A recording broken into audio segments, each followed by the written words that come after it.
통역을 합니다. 우리 몽골인들이 예배에 참여하시고, 여기 앞에 보면 우리 자매가 동시 통역을 하는데, 이 자매는 몽골인 학생입니다. 여기 바로 옆에 있는 한국 예종 한예종 이렇게 유학을 왔는데 한국어를 기가 막히게 잘해요. 몽골어는 몽골 사람이니까 더 잘하겠죠. 그래서 제가 월요일 날 원고를 주면은 이렇게 번역을 한 다음에 이렇게 동시 통역을 하고 있습니다. 우리 주변에 몽골인들이 있으면은 자연스럽게 전도해도 될 것 같아요. 그래서 참 얼마나 귀한 자매인지, 여러분 얼굴 보면은 좀 격려도 해주고 칭찬도 해주고 그렇게 했으면 좋겠네요. 한번 우리 자매 한번 일어나 보실래요? 뭐 다 예. 그래, 우리 박수 한번 보내주세요. 우리 자매 감사합니다. 감사합니다. 오늘 이제 출애굽기 16장 네 번째 설교인데, 처음에 공부했던 것을 한 번 더 정리하려고 합니다. 출애굽 사건은 일종의 구원 사건입니다.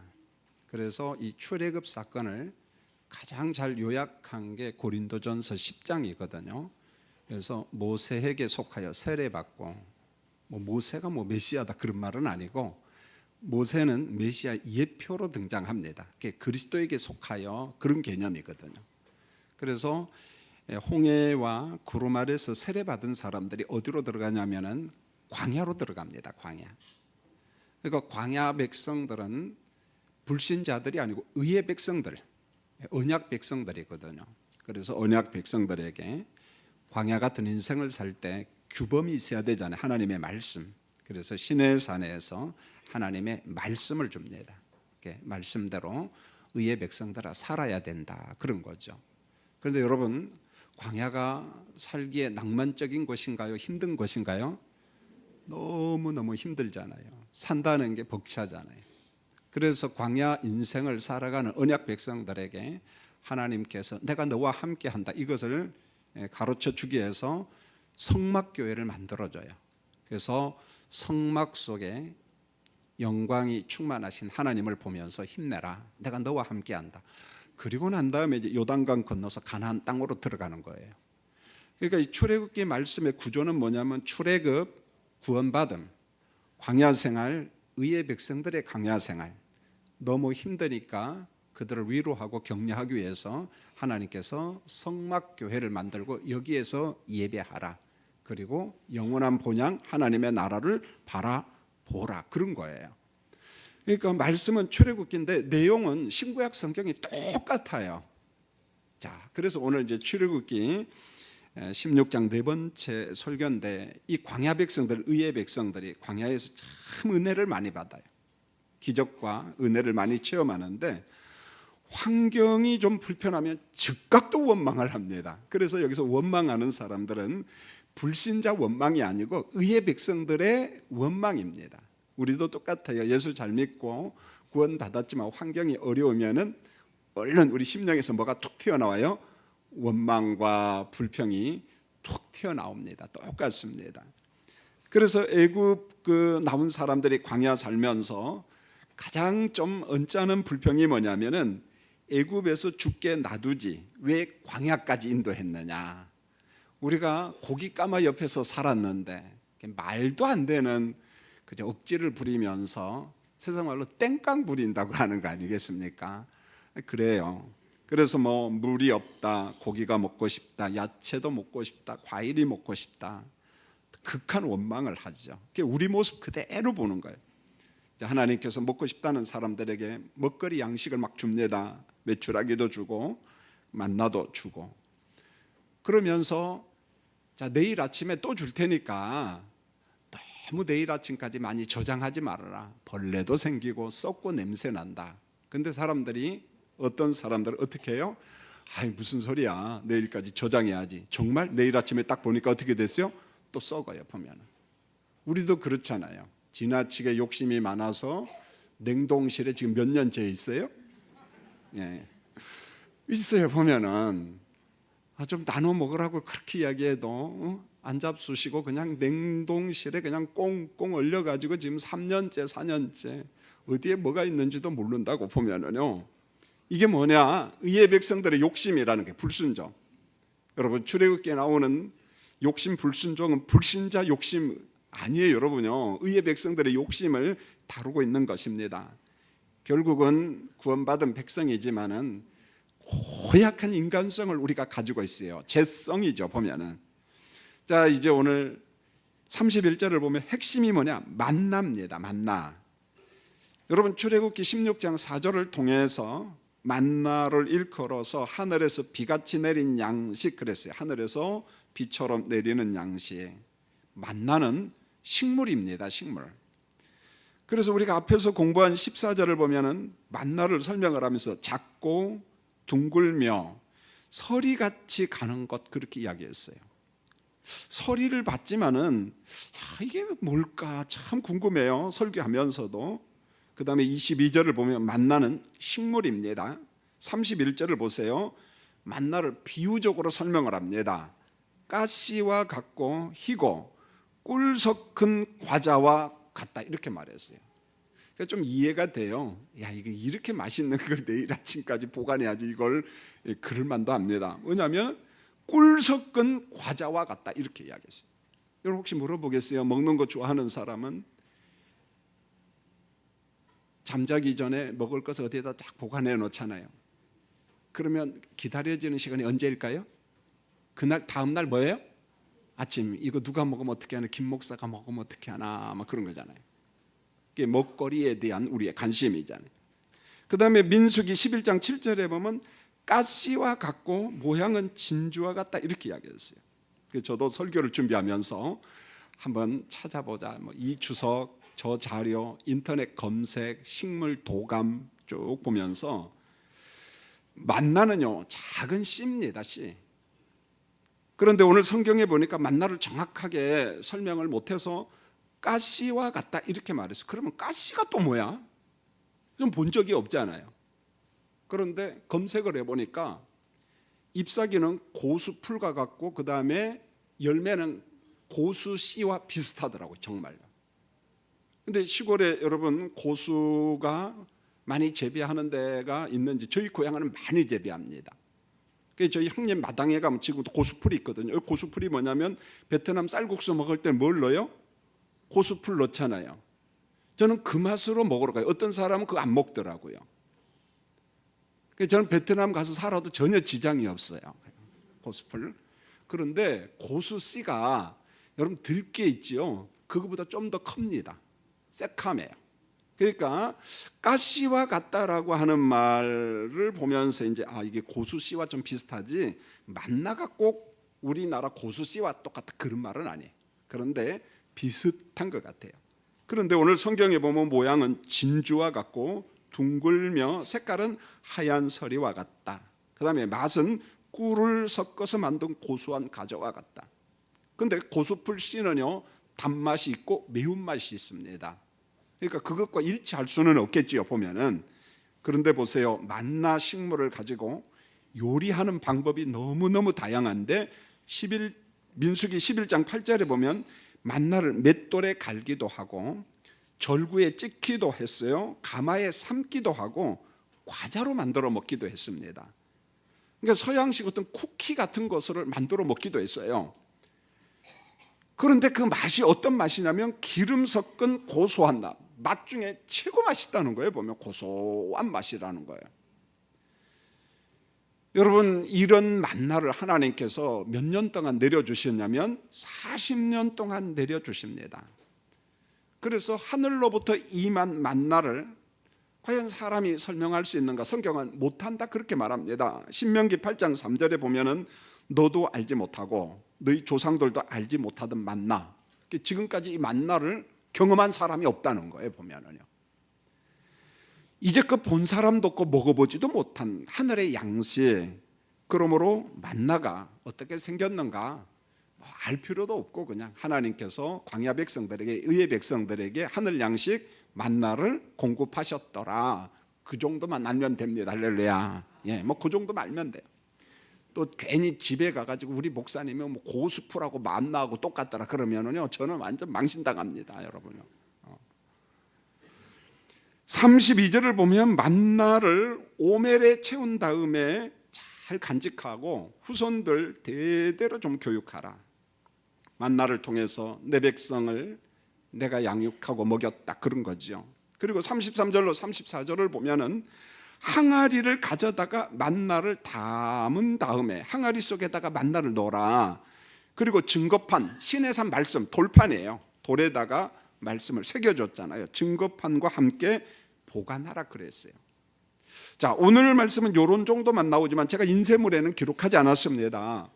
이 똑같은 기사가 어디 나오냐면은 히브리서 9장 4절에 보면은 만나를 담은 항아리는 금 항아리입니다. 금 항아리.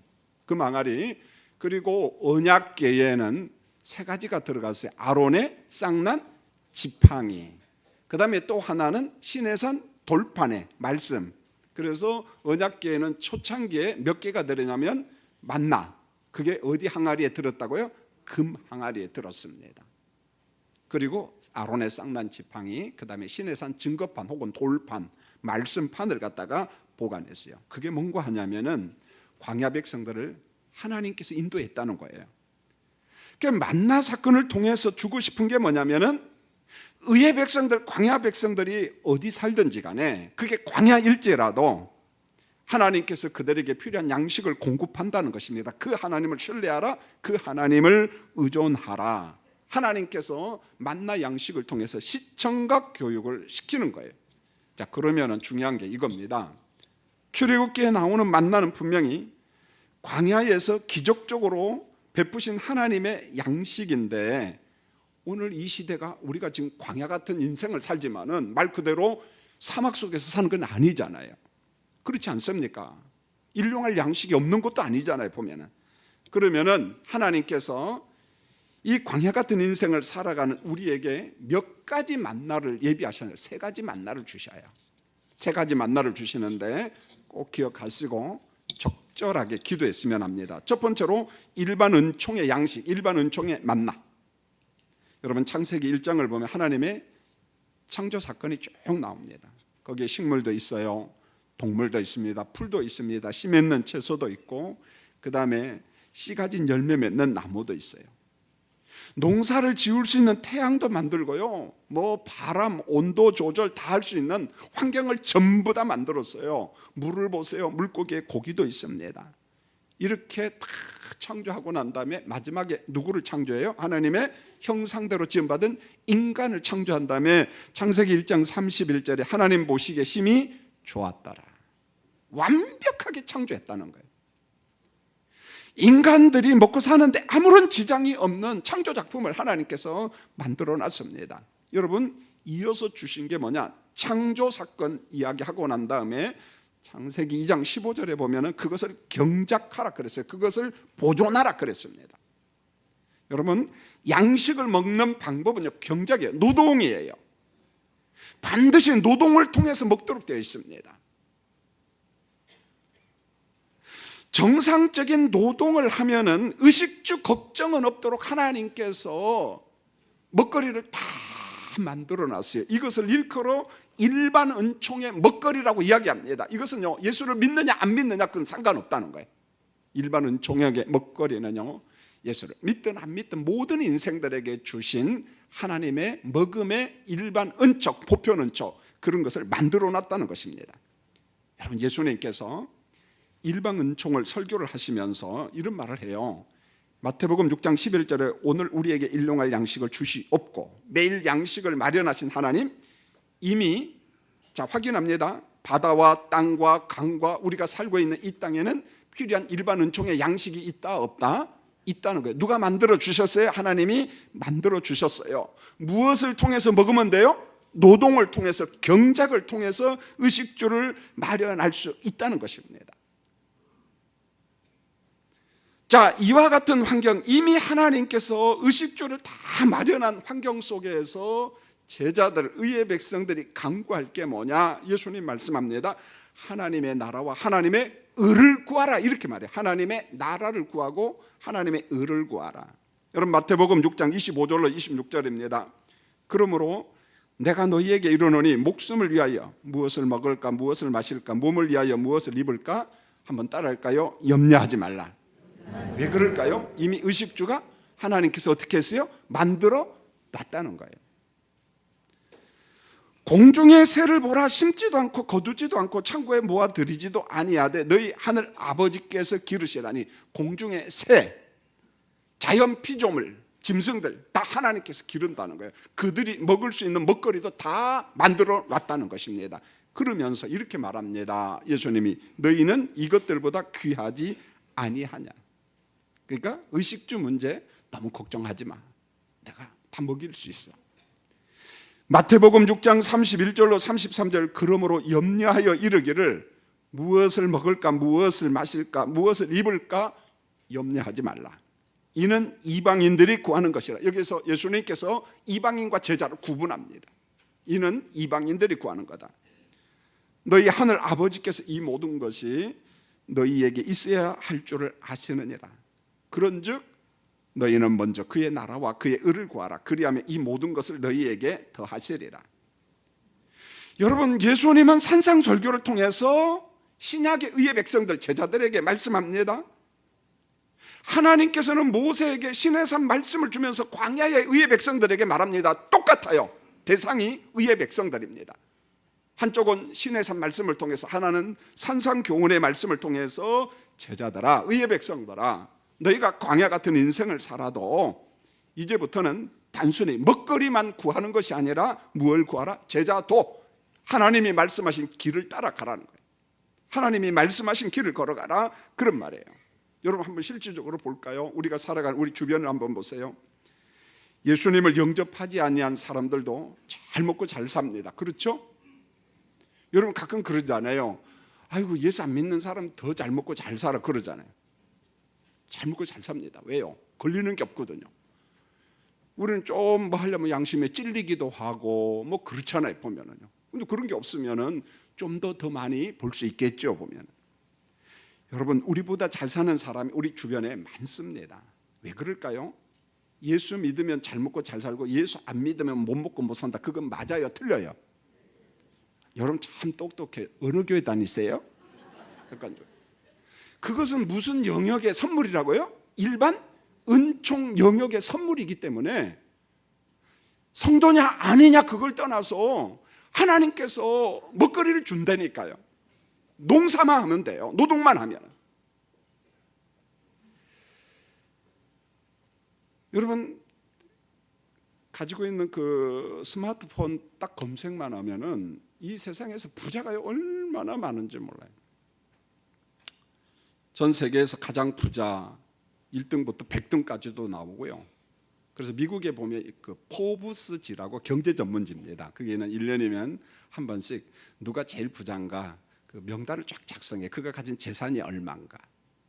전 빌 게이츠가 가장 많은 줄 알았는데 이번에 한번 검색해 보니까 그분이 아니대요. 아마존 창업자가 가지고 있는 돈이 얼마냐면은 그 사람이 제일 부자였어요. 제프 베조스. 이건 놀랄 필요도 없어요. 왜냐? 우리가 따라가지도 못하고 계산도 못하니까 그냥 그런갑다 하고 그 양반이 가지고 있는 돈이 119조 원입니다.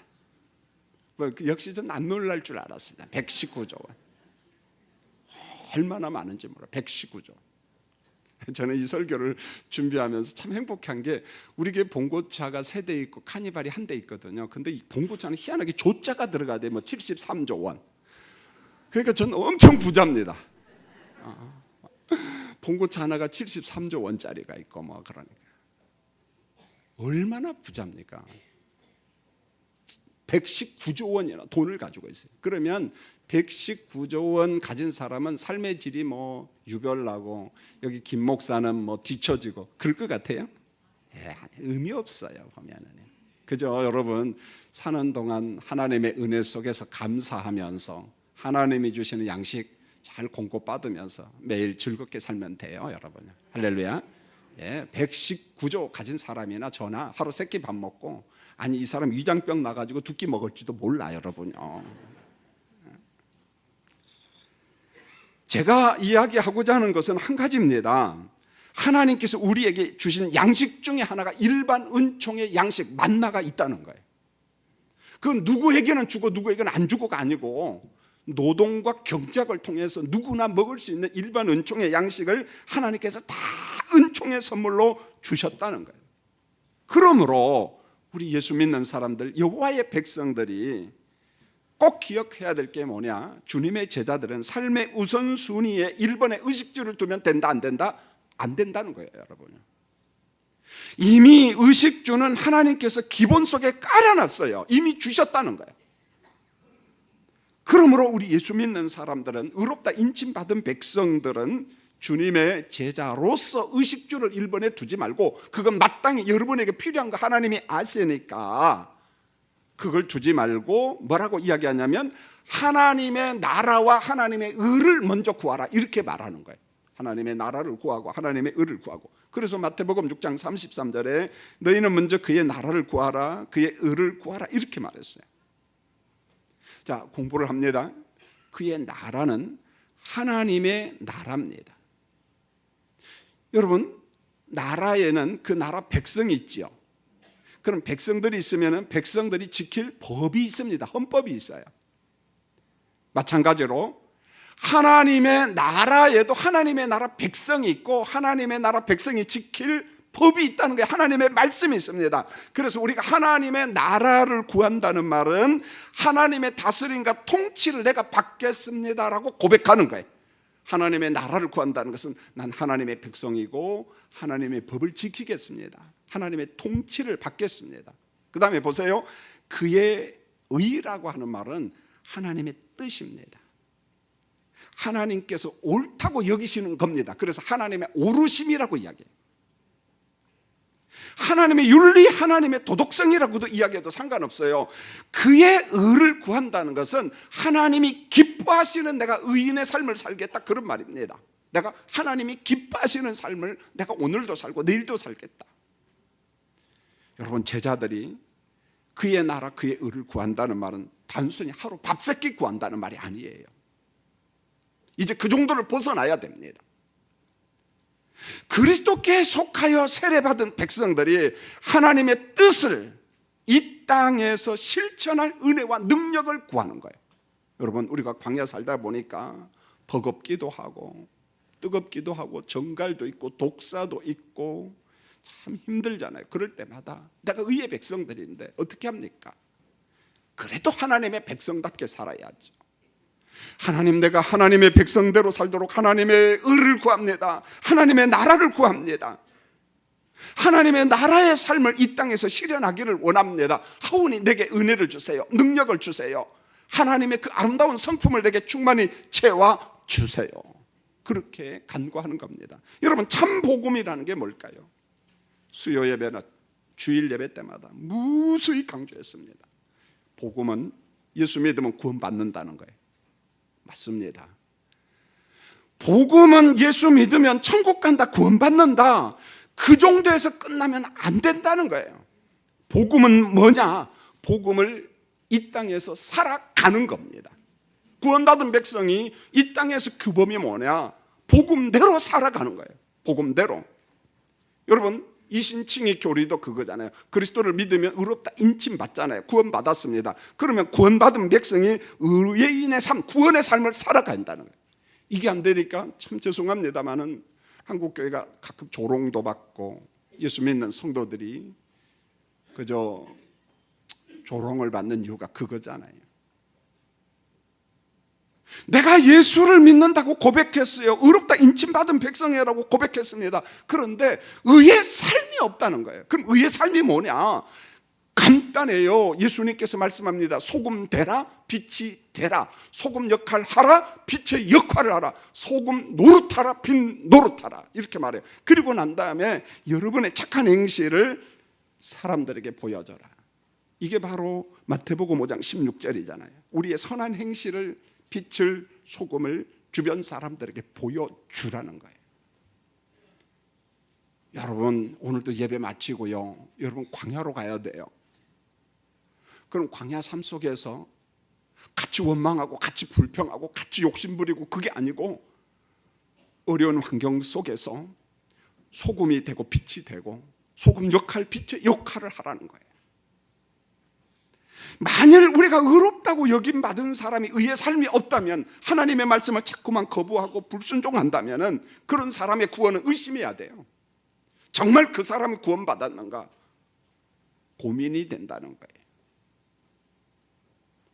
여러분 분명히 기억할 것은 먹거리는 일반 은총의 선물, 하나님께서 보편적 만나를 우리에게 주셨는데 이미 땅에 다 있다는 거예요. 땅에 다 있습니다. 제 선교 이관 3층이 제 서재실입니다. 그럼 제가 조그마한 그릇에다가 상추를 심어놨어요. 겨울에 보려고. 저 가느다랗게 겨우 살아났어요. 얼마나 불쌍한지 몰라요. 빼짝 말라가지고. 그런데도 저한테 얼마나 기쁨이 되냐면, 오늘도 상추 머리 위에다가 이렇게 쓰다마자 아이고 예쁘다 그러니까 상추가 고마워요 그러는 것 같아요.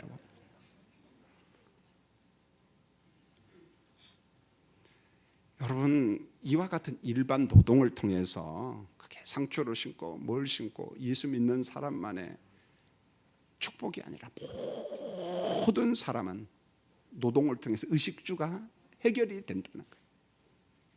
두 번째는요, 특별한 상황에 공급하시는 만나가 있어요. 아주 특별한 상황. 그런데 출애굽기에 만나는 특수한 환경에서 주어집니다. 보세요. 출애굽기에 나오는 만나는 딱 어디에서 어디까지만 하늘로부터 내려와요. 광야에 들어와서 애굽에 들어가니까 만나가 뚝 어떻게 됐어요? 끝나요. 왜 끝나요? 가나안 땅에는 농사짓고 곡식이 있거든요. 그 먹거리가 있어요, 없어요? 있잖아요. 그러니까 광야 만나가 필요해요, 안 필요해요? 광야 만나요. 가나안 땅에 딱 들어가서 완전히 중단됩니다. 안 줘요, 그때부터는. 지금도 여러분들이 우리나라 환경이나 여러분의 개인 환경이 양식을 공급받을 수 없는 사막과 같은 인생을 산다 그러면 구하십시오. 그럼 특수 상황 속에 만나가 내려옵니다. 하나님이 먹이십니다. 그런데 우리 주변에 창고에 곡식이 가득 차 있어요. 먹거리가 많아요. 그러면 하나님 만나를 하늘로부터 주시옵소서 그러면 주실까요, 안 주실까요? 안 줘요, 여러분. 하나님이 내가 이미 만나를 어떻게 했다?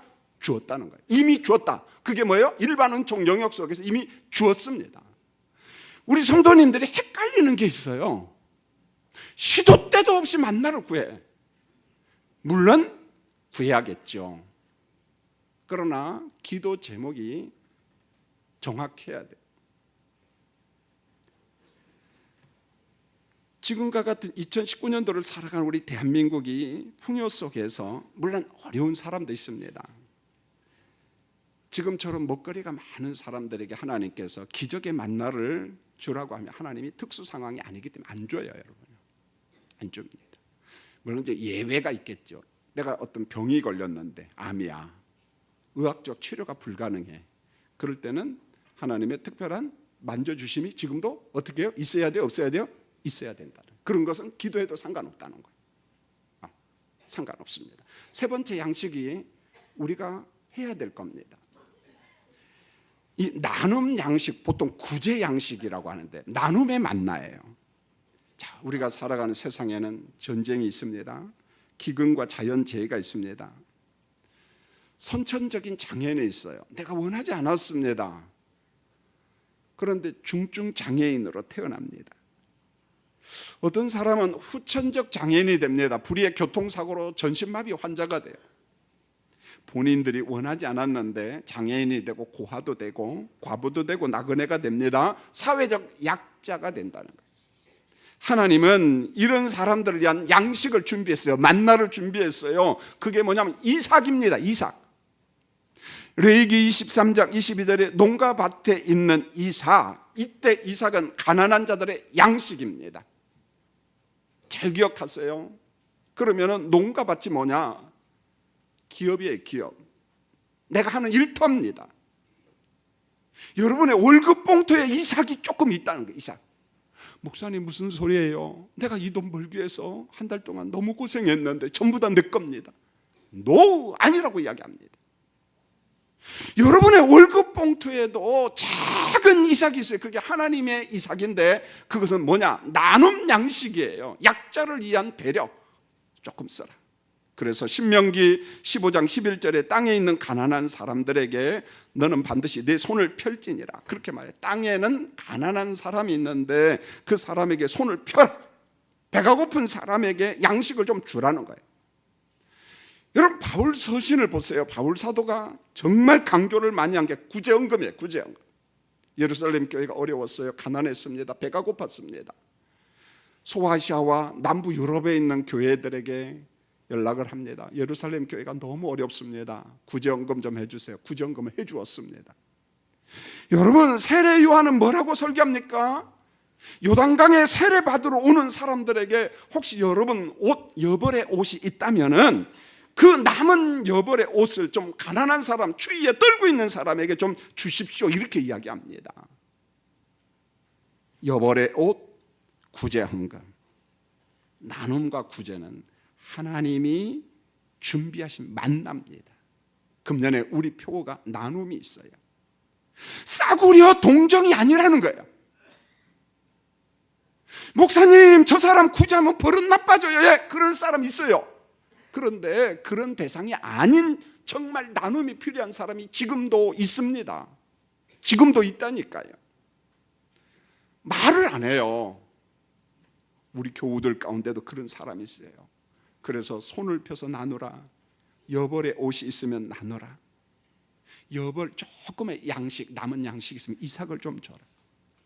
여러분, 우리가 좀 어깨 피고 좀 살았으면 좋겠어요. 대한민국 경제 수준이 어느 정도냐면 전 세계 국가 GDP 중에 11번째예요. 11번째. 제가 정확하게는 잘 모르겠는데요. 약 1조 6천억 달러입니다. 이걸 한국 돈으로 계산해 보세요. 우리가 일본, 미국, 중국, 러시아 그 가운데 살다 보니까 참 역사 속에 기죽고 살았는데 제발 좀 기죽지 말고 좀 어깨 좀 펴세요. 지금 예배 시간에도 봐라. 러시아야, 중국 너희도 한번 봐라. 동유럽 같은데 유럽 가보세요. 대한민국 무시하잖아요. 경제 대국이라고 이야기합니다. 경제 대국 같은 얼굴이 아니라니까 지금 보니까 좀.